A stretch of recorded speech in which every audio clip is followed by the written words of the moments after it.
Welcome to Off Code, the show where we ignore the cultural codes and have real and intriguing conversations regarding the Black community and ways we can move forward to human flourishing.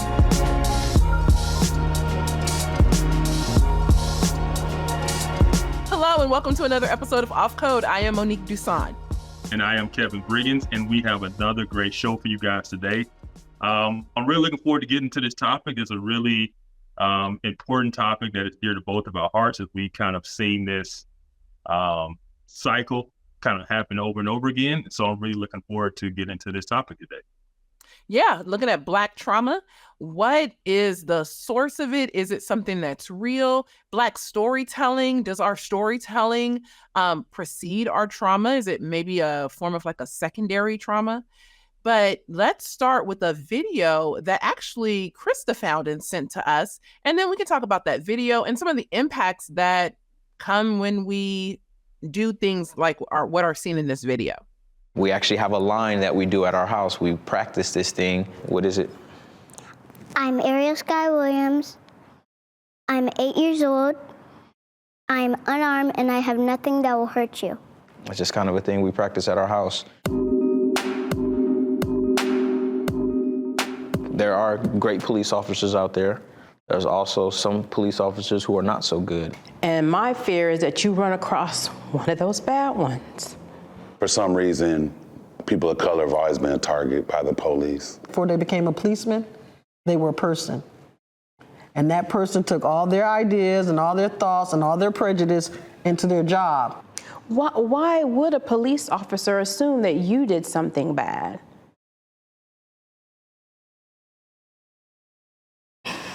Maybe because of my skin color.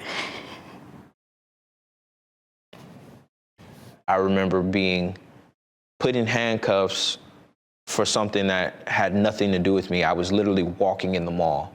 Cops slammed me on the ground, busted my lip, chipped my tooth. That actually made me really mad. How about the time they pulled us over with me in the car and arrested me and left all of you guys sitting in the car and nobody knew how to drive on the side of the road because the bumper on the car was kind of hanging off? No. You know, we live in Puyallup. There's people that don't even have a bumper on their car. My rear brake light wasn't working, and I got to my destination and they were working. I was about your age, actually. They grabbed me. Why? I didn't know at the time. They just grabbed me. They threw me onto the police car. I got tased that time. That time they tased me because they said I wasn't complying. Ariel, are you okay? What's wrong, baby?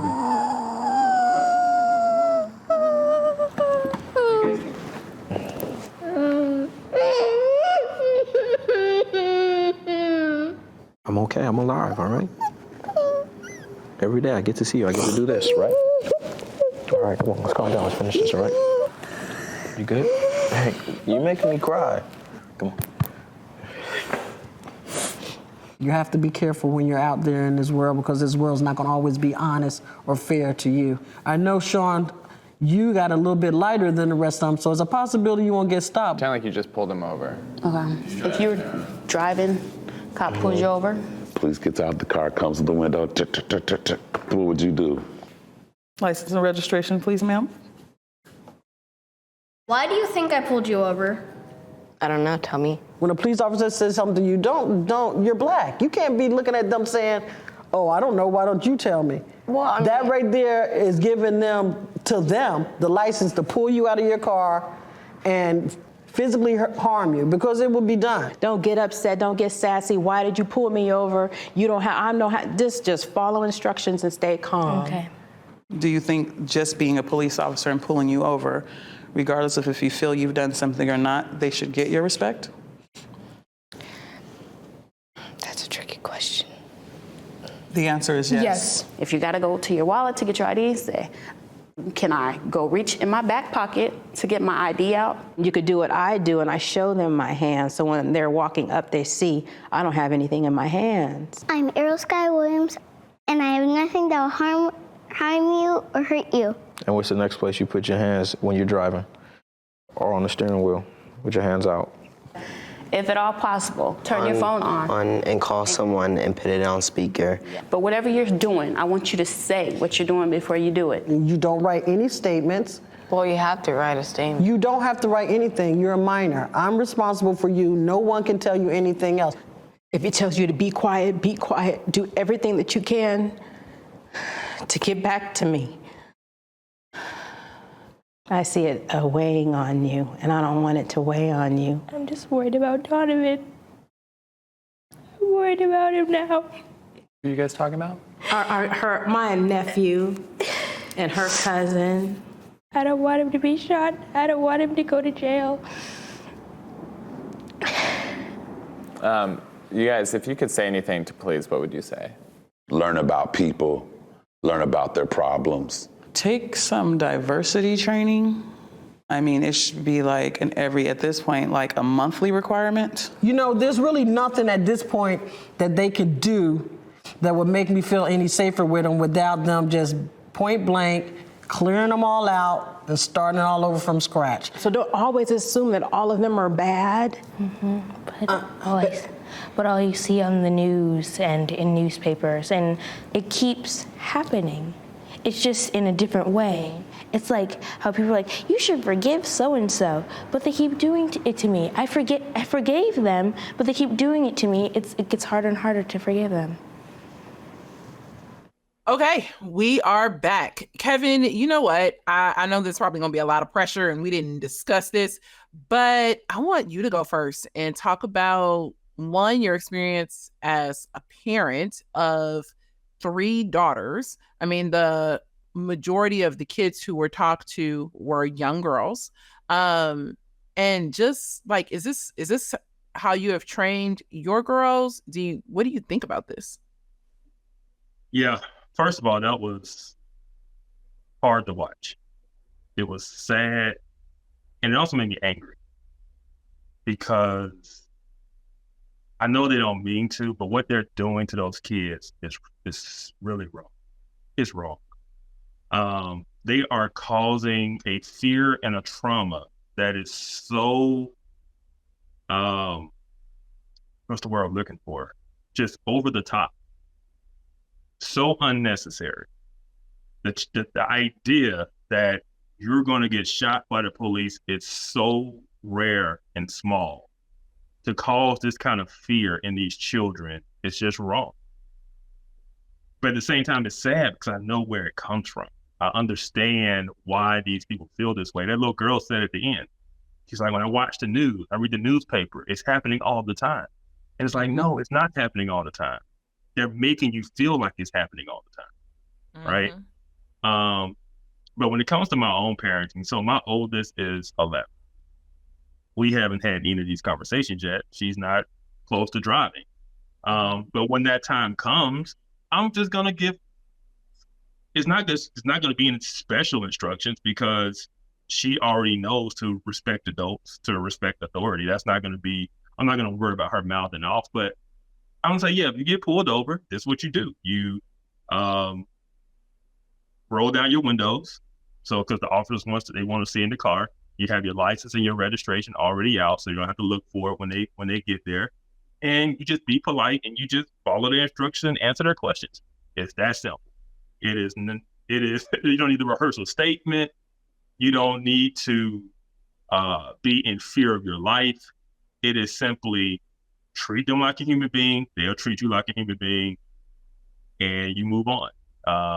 The vast majority of people, 99.99999 continuous 9% of the people, when they get stopped from a traffic incident, go on about their day. And so this idea that it is some mortal threat, when we know what the biggest mortal threat to some young teenage boy is, to pretend that it's the cops and get pulled over by the cops, it's just a fallacy. It's just wrong.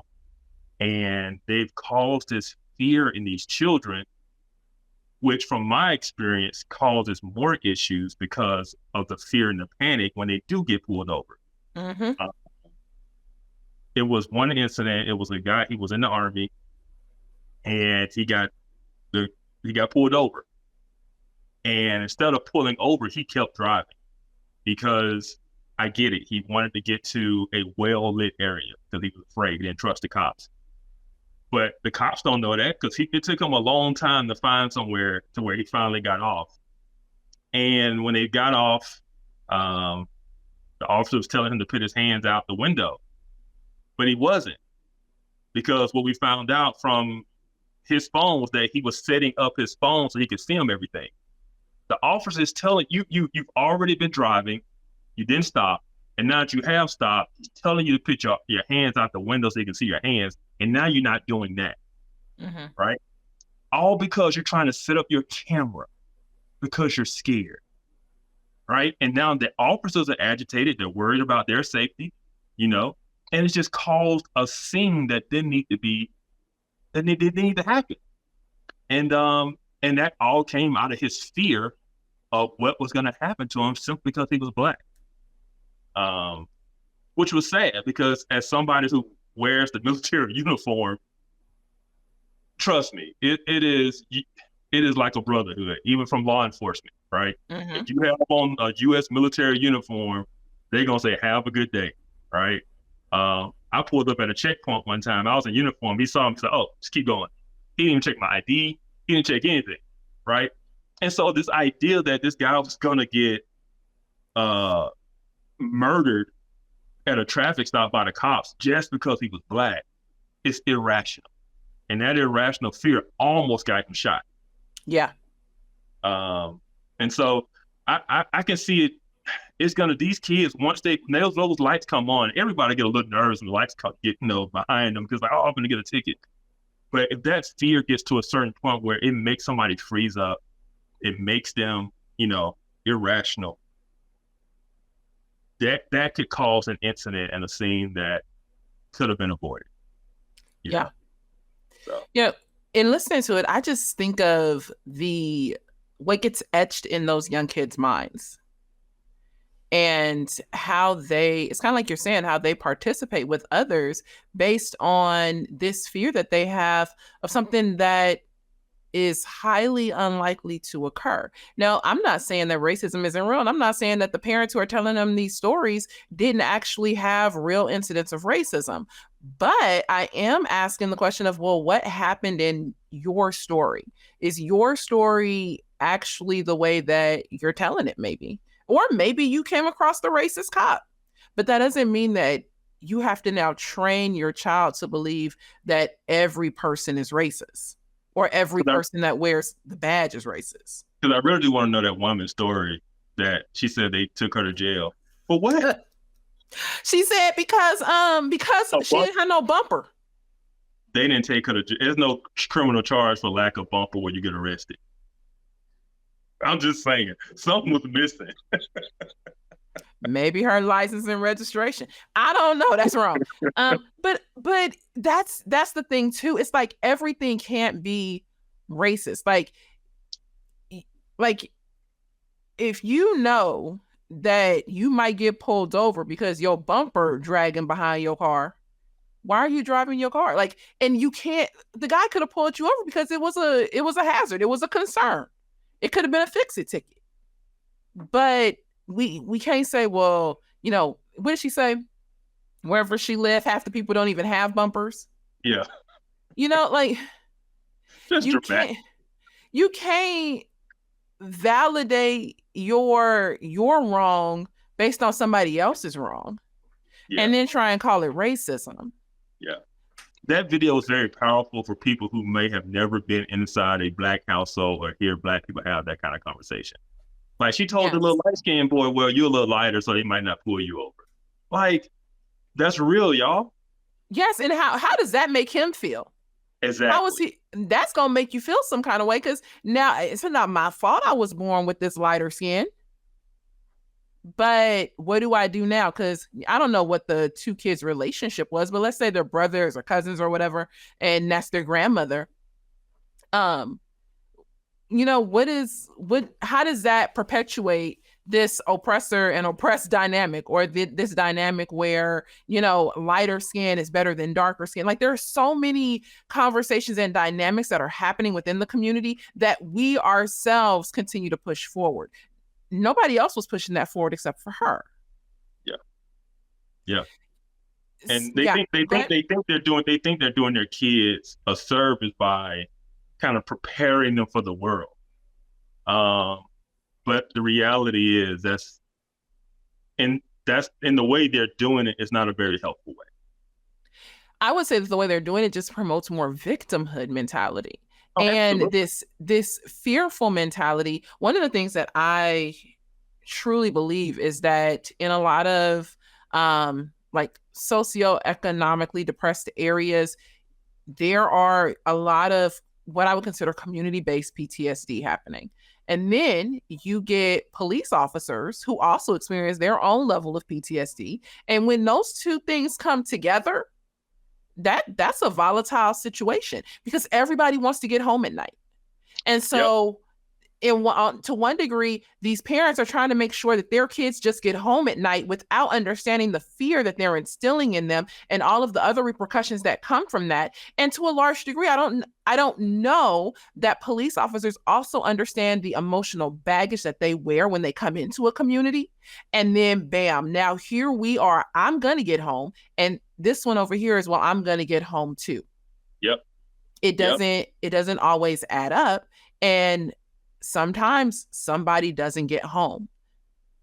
Yeah, I heard Ice Cube say that. He was talking about police officers in the inner city, and he's like, every day they approach the streets with this mindset of, I'm going home tonight. Yeah. And sometimes that mindset leads them to do things that we would consider not right or whatever, but they have that mindset that they're going home. Yes.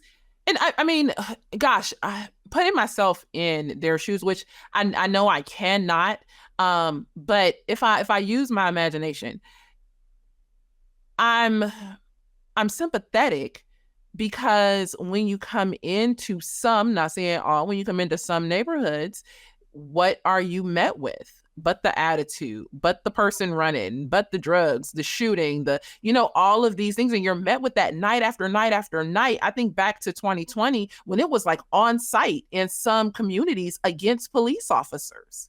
Yeah. If I know that like out here in Compton, there was a female police officer shot. She was sitting in her car. They just ran up on her. It's like the badge itself or the uniform itself puts you in this position of danger. Yeah, but you can best believe I'm going home at night. Yeah. You know what I mean? Yeah. Go ahead. No, so as someone in the military, it reminds me of combat situations, right? When you go and you deploy, where you're in Afghanistan, Iraq, there's a sense of we're in this together. It's us against them, right? And I'm going to look out for my brothers to my left and my right. The problem is when you bring that mentality to policing in a community, you're there to serve the public. But if you have that mentality of us against them, then it just leads to negative consequences. And so I've always felt that police officers who work in high crime, and very violent areas, they need to constantly take like sabbaticals. They need to constantly take time off, and they pay time off or reassign somewhere else. But when they're constantly in that all the time, it wears on you. And the people in the community aren't citizens that you're protecting. They're potential targets, right? They're potential threats, I should say. And that's a tough way to develop a positive relationship between the community and the police when you have that type of mentality. And like I said, and it goes both ways. So we're looking at it from the police officer standpoint, but from the citizen standpoint, it goes both ways because we just heard how they're feeling about the police, right? And based on past things that have happened, based on things that are in the news. And so they have their own, like she said, I want to make sure you come home to me. Yes. Right? Everybody has that mentality, and it's almost like the police and the community have to come to the table and sit down and say, you are a human being. And we should have the same goal. Like, truly, the police's goal should be that I get home safe at night. And my goal, because I care for you as a human person, would be that you get home safe at night as well. Yep. You know, like we're not trying to start this mob mentality where it's us against them. That's often how it shows up. I want to go back to the this whole video and them, protecting their children and how that can trickle down. But I first want to ask you, how many times have you? I know you've probably been pulled over a lot, but how many times do you think you've been pulled over because you was Black? Zero. Zero? Zero. Every time I got pulled over, it's because I did something. I was speeding. Yeah. Yeah, I've never gotten pulled over just to get pulled over. I just never experienced that. I mean, I know it happens. I'm not gonna, discredit anybody else, but yeah, it's never happened to me. For reasons I don't know. There are studies that show, more pullovers of Black men happen in the South, more unwarranted car searches happen in the South. Things like that don't typically tend to happen out here on the West Coast or in the Northeast. And so I wonder if, some of it is simply just regional and the historic relationship between Black and white in certain regions of our country. But going back to this video and the trauma aspect, one, I think when we tell children, especially young children, these stories and we repeat these stories, it has a way of creating a trauma response in them to a degree. And I'm not, I know about like the ACEs, the adverse childhood experiences and things like that. And I know that that comes with an entire set of criteria in order for it to be a traumatic event for a child. But I do think that even if at least it's secondary trauma that a child could experience through storytelling. And what's worse, Kevin, to me is when we now get these stories passed down. So like for me, I would hear my grandmother's stories and then my mother's stories would both come down to me. Yep. And I am sure that for many, like depending on how old Big Mama is, you might be hearing Big Mama's story, Nana's story, your mama's story, and you're only 9 years old. Yeah. And it passes down. I mean, we see in that video, that girl is crying because, well, the first one was crying because she was thinking about her cousin. Mm-hmm. Yeah, that one. And then the other little girl, she's crying because of what she's hearing her dad say happened to him. Yeah. These girls, they've got trauma. She has trauma because she's afraid of something to this degree. I mean, after the Philando Castile shooting, I remember my sister called me crying, just crying, telling me to be careful, right? The trauma is real. The fear is real. It might not be warranted, but it is real. That's what people need to understand. Yeah. And it's a fear of death. It's a fear that my, immediate parent or loved one, caregiver is going to be harmed. And these are all things that we know can produce trauma. It doesn't mean that it always will produce trauma or anything like that, but that it can. And especially in a secondary nature, like if it comes through more of the storytelling aspect. But I'm not like a trauma expert or anything like that. I've read things, but I am concerned that as a community, we tend to lean so heavy on storytelling and on narrative that we are now leading children and young people away from truth and away from relationship with people who may not bear their same skin color. And it's just not a healthy place to be in as a people. No, it's not. Especially because other minority communities aren't having these conversations. They aren't instilling this type of fear in their kids of the police. It is only in our communities that it is happening. And it is a perpetual cycle. And like I say, it flows down.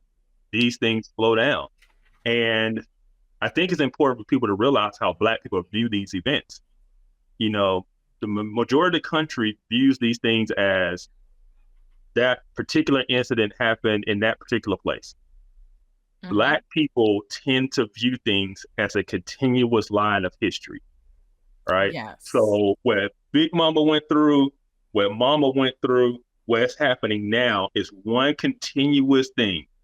That's why they can say it's never changed, y'all. It's never changed. This is still just like, this is Emmett Till still happening. Right? And that's how they think. That's how they feel and believe. And that's how they emotionally ingest all of these incidents that happen. So it doesn't matter how often it happens or doesn't happen. The fact that when it happens and the news plays it over and over in a loop, the Black community, those memories get triggered. Even if they didn't experience that stuff themselves, even if this incident didn't happen to them, they view it as if it happened to them, right? And again, they feel like they're in danger.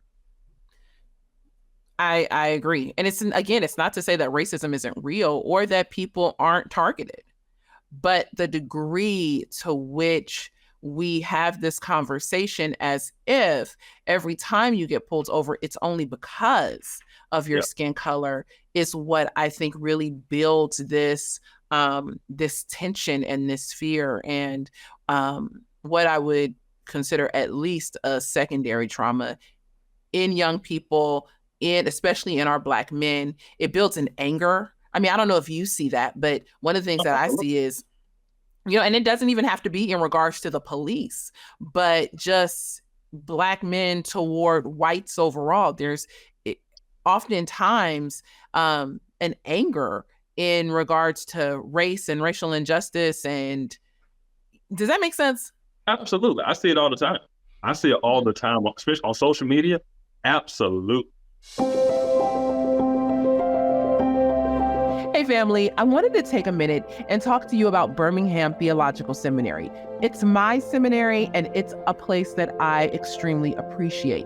They have small class sizes, very reasonable tuition, and professors who are committed to your education and to my education. If you are looking to extend your theological education and are considering seminary, I encourage you to check out Birmingham Theological Seminary. You can go to bts.education for more information. One of the things that's popular right now is the Oliver Anthony song. Have you listened to that? No. The Rich Man North of Richmond. Okay. Okay. It's a very popular song. It's a like grassroots country song that went viral. And it's not that In a Small Town song, right? No. Because that's my jam. I ain't gonna lie. We've moved on from that. Oh, sorry.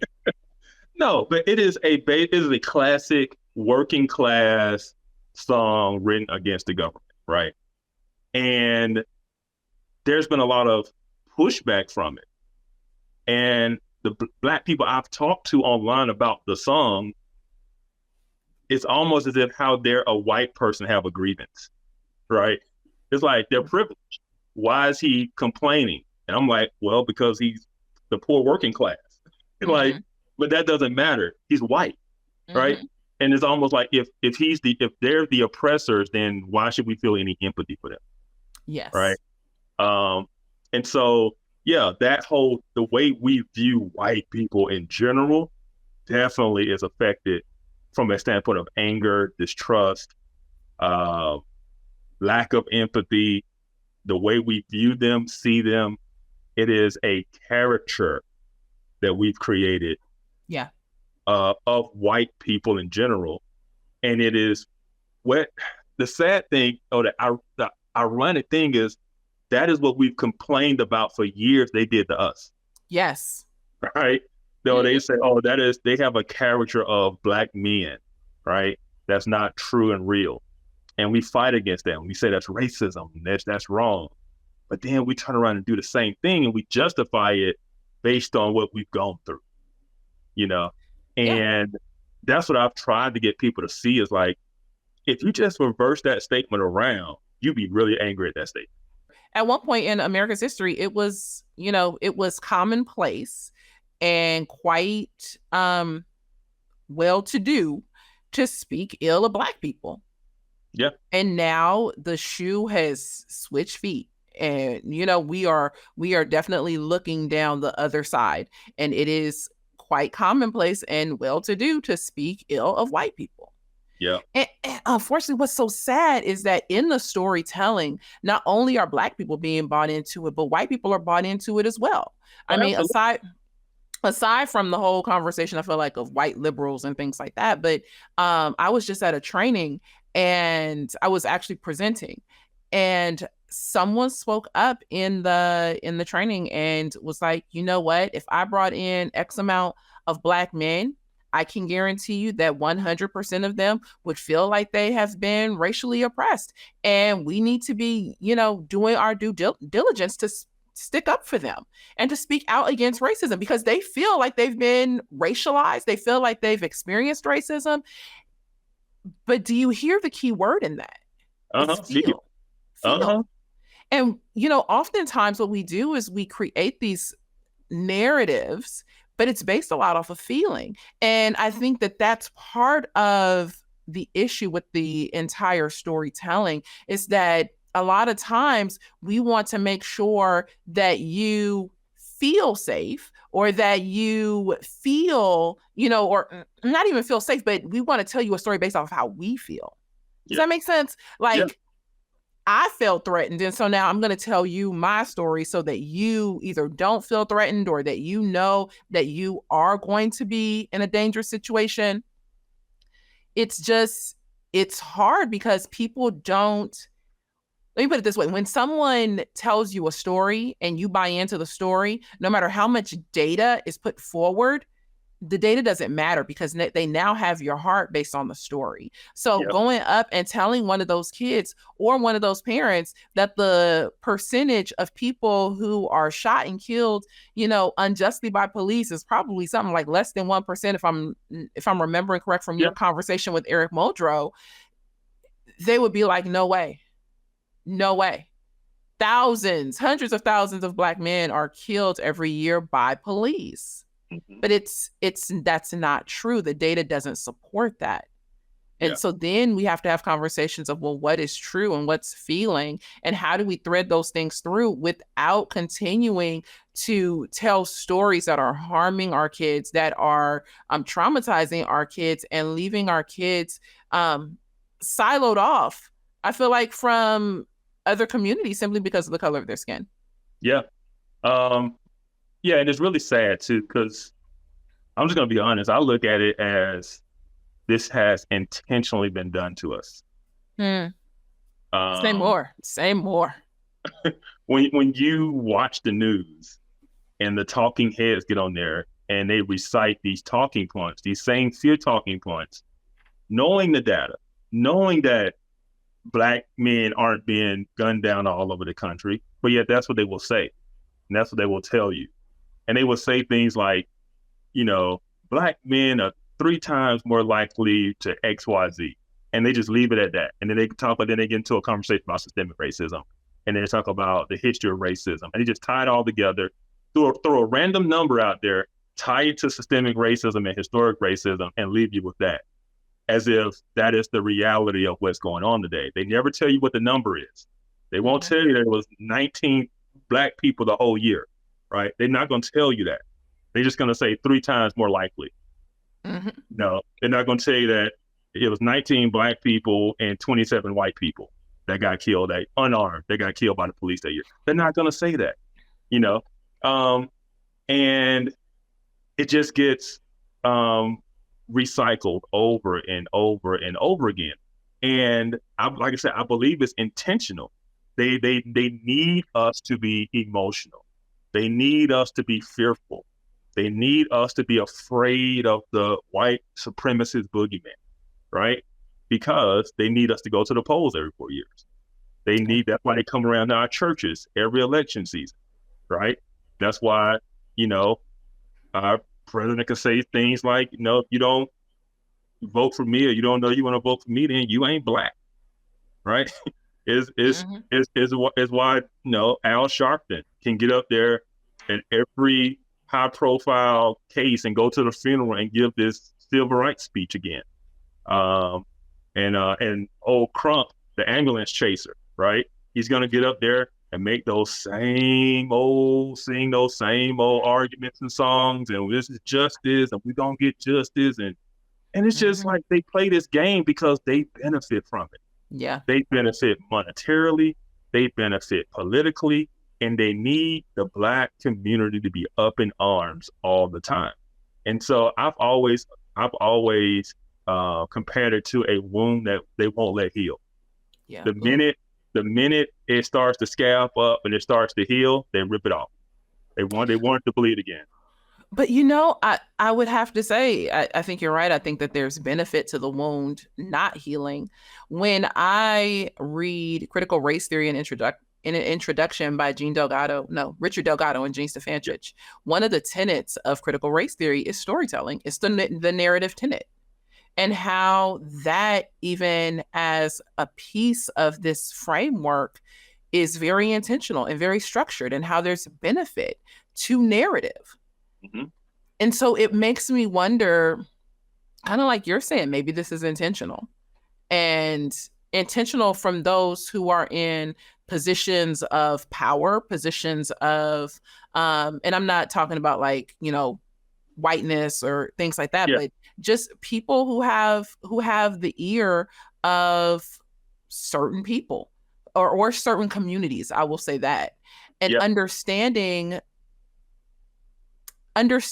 what narrative is and how to use it, and the benefit that comes along with the narrative tenet. Now, I would say Black people overall, the Black community is a very vocal community. We are a community that tells stories. We pass things down the lineage. Remember, Uncle Jim Bob, when your mama told him this? So we're always telling and recounting stories. But I think that we have to consider the stories that we tell and what is the collective benefit of the story that we tell. Yeah. I agree. And I think it's also, we tell stories, but we also have stories told about us and to us through like Hollywood. The movies they choose to make about Black people, right? Is usually rooted in oppression and slavery and overcoming and racism and all it's a constant barrage of the same type of story over and over and over again. And we're just not ever allowed to, leave it behind or move past it. That was one Schindler's List. They made it one time and they moved on. We continue to make that movie over and over again about our oppression and our, suffering and all of those things.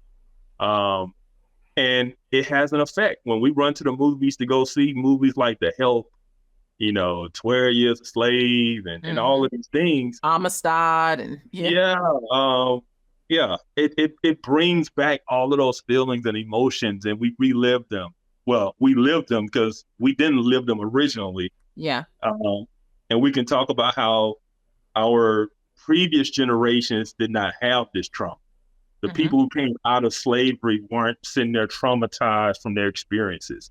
Yes. Our grandparents' generation who went through the Great Depression and Jim Crow and all that, they didn't walk around with this oppression narrative on them. This is something that is more, I would say, the baby boomer generation to Gen X, millennials on down. It is a phenomenon that has happened in the last, I would say, 60 years or so. As to this mind shift change to where we're just perpetual victims with no agency to overcome, no agency to move past or anything. We're just perpetual victims of white supremacy until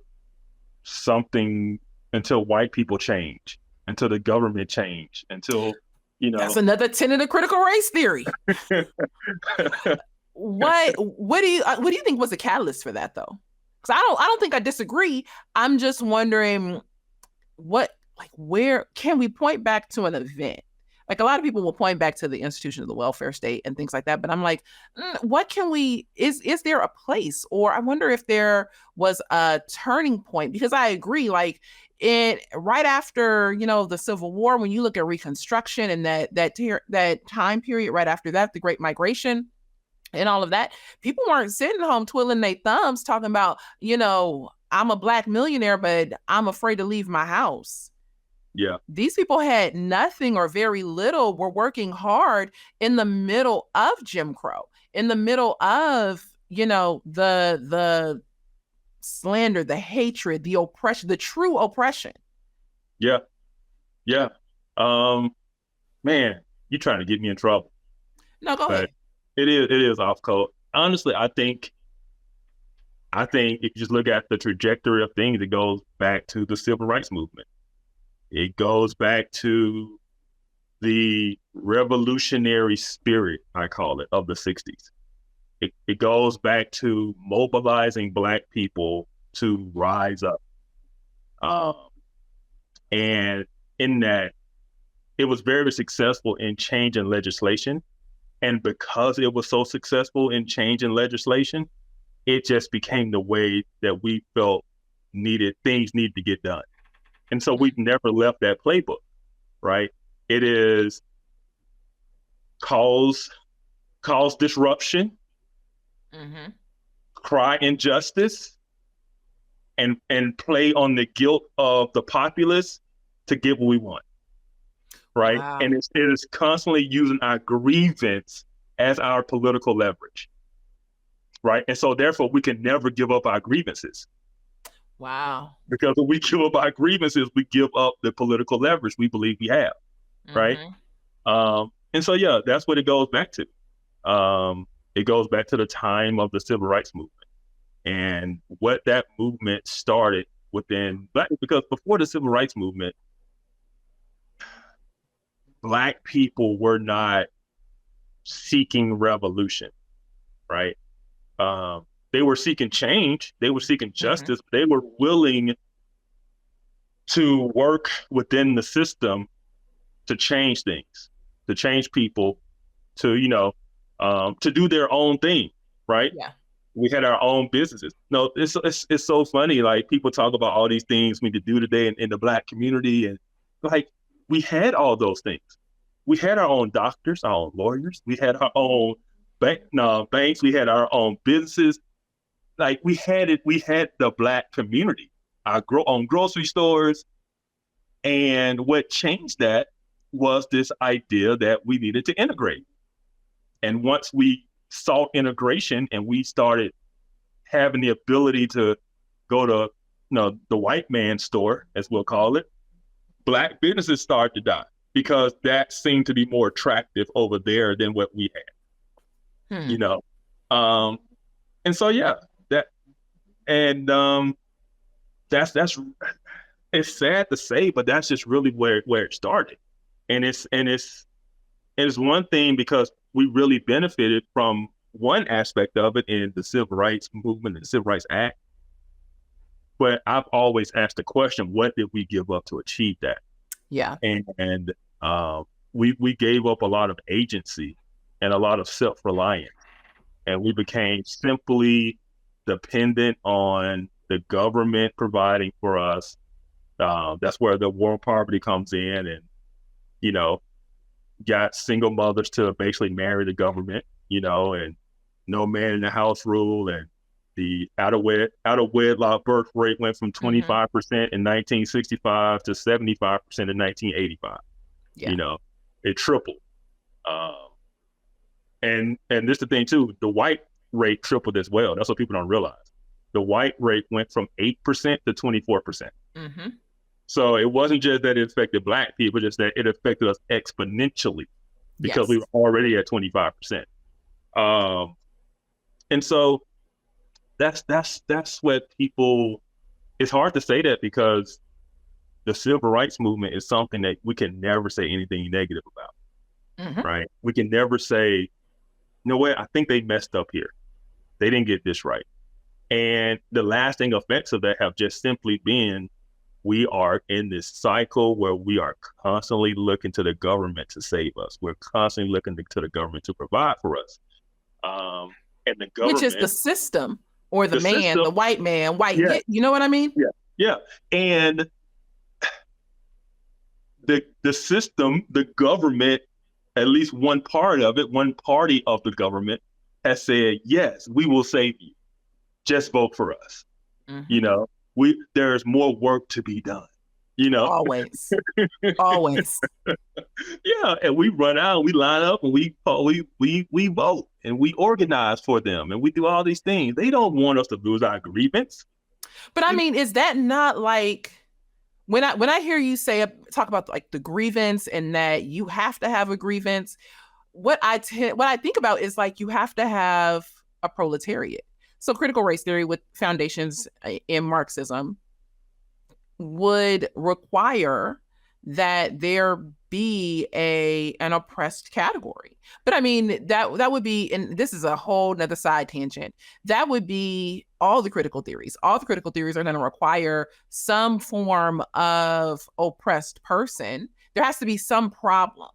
And the way that it shows up, the way that it problematizes things is through this idea that there is a power differential. There's a power problem. And one group has the power, one group does not have the power. And so if you really want to create change, you have to give the power to those who do not currently have power or do not have as much power. And so, I don't know, part of what you're saying to me just sounds like that entire framework of we need you to have a grievance so that we can continue to fight for emancipation to get power away from this group and make sure that we overturn society, basically overthrow society and the capitalistic structure to be able to give power to another group. Absolutely. Black victimization is just a tool. It's just a tool for political power. And the question is who's wielding that tool. Yeah. And I think you pointed out, and it's quite obvious, look throughout history and who's behind all these different movements. It is a Marxist critical theory movement that has latched itself on originally to the Black community. Now it's the alphabet community, we'll call it. Well, anything, I think, gosh, I don't think that you can have a LGBTQ plus movement without the Black community. No. If they don't hitch themselves onto the Black community and onto our struggle and our story, it won't succeed, because our story is a story of civil rights. Our story is a story of I was truly born this way. Don't kill me. I was born this way. Yes. And that's why you get their mantra of that they were born this way. You have to have, even with the whole Black Lives Matter and the Black Lives Matter flag being the trans flag, you have to associate the sexuality or the gender conversation with the race conversation in order for it to truly have any power, any steam behind it. Yeah. And there's a reason we call it grievance studies, right? You go to college and you get Black studies, you get, women's studies, you get the LGBTQ, studies. They're called the grievance studies because you're simply learning about grievances and how to express grievances and how to apply, how to achieve social justice in these grievances, right? And we all know that it's very loaded language, but the point is they need you to continue to have a grievance. Yeah. And when you see things like this in this video, and like I say, that girl said, when you turn on the news, this is what we see all the time. It's no accident that they're feeding us this all the time. It's because they need us to maintain our grievance so that we will mobilize for them. Right? And narrative and storytelling is a way, it's a tool to be able to promote people's grievances. So when we are talking about narrative or storytelling, we have to remember that these things are intentional. It's not just that, people are retelling the same story over and over and over again, especially in the media. I'm not talking about your grandma, your mama, and them, but our government, our media, they understand that storytelling is a tool. Those who founded things like critical theory or contemporary critical theory, as Neil Shivy would call it, critical race theory, they understand that storytelling and the power of storytelling is powerful to shift a community. Yeah. And one of the things that people like you and I, we care about truth, right? And we're trying to convince people of what is true.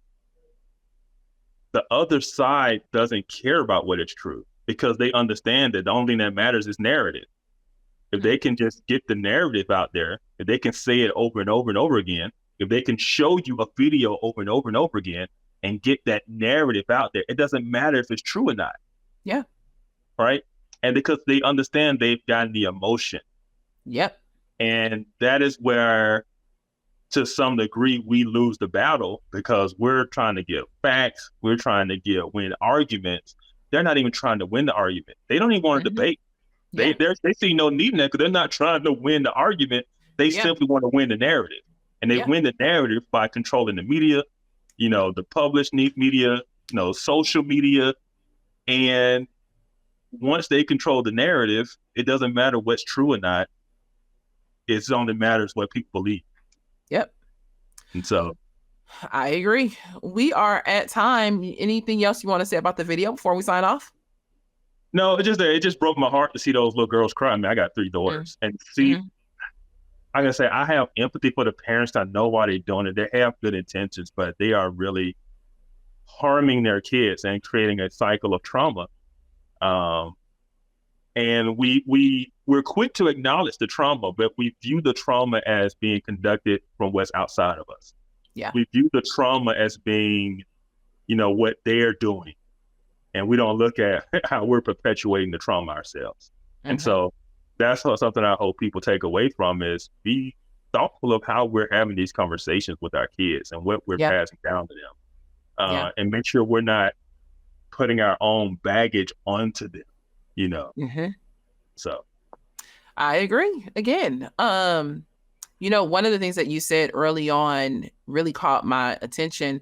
You were talking about your oldest daughter. And even though she's 11, she's not driving yet. Although she's tall enough to drive, don't play no games. She's tall for real. You aren't setting her up to drive as a Black woman. You're setting her up to drive as a responsible driver who respects authority, who abides by the law, who isn't about to mouth off and, shake her wig off because she got pulled over. Getting pulled over is for some a part of life. I've been pulled over twice, and I was in the wrong both times. Just twice? Man. You be a teen and 2 driving, Miss Daisy. No, I don't. I got a speeding ticket once, and then I made an illegal U-turn, but that was a whole nother story. I had to get out. And in that making an illegal U-turn in the middle of South Central, I explained to the police officer why I made the illegal U-turn, and then he escorted me to my next destination with his lights and sirens on. White police officer. Yep. Yep. So, but I just think it's important. Like, people need to understand that police wield power and authority. It has been vested upon them by the state or by your municipality. And that's not nothing to play with. And not because you're Black and not because you're white, but because they have a job to do.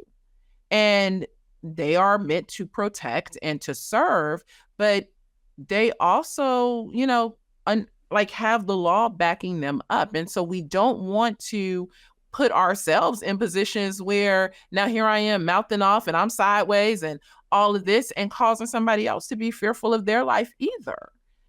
We respect authority. And as believers, we have biblical warrant to raise our children to be respectful, to be kind, to listen, not to mouth off. How do we respect authority? It's important. And so I completely think that raising young people, regardless of skin color, to respect authority, to understand when a police officer is approaching your car. And when a police officer approaches your car, there are just some basic things you need to do. Not because you're Black, not because you're white, but because you have someone approaching your vehicle and it is a serious matter. He doesn't know what he's going to walk up on, or she doesn't know what she's going to walk up on. So don't cause them anxiety by being a fool. Yeah. Yep. Like I say, I roll my windows down so they can see in the vehicle. I want them to feel as at ease as possible. And so, yeah, it's, and this is another thing I will tell people too. I'll tell my daughters this: you're never going to win that argument on the side of the road. That's not the place to. If you don't feel like you've done anything wrong, that is not the place to win. You go to a court of law. You show up to court and you give your case. You are not going to win that on the side of the road. Yes. So it does no good to sit there and argue about what you believe you did or didn't do, because at the end of the day, you're not going to win that battle. Right. Yeah. So. Yep. All right. That is it for us. You guys, thank you so much for being with us again. We will see you in 2 weeks.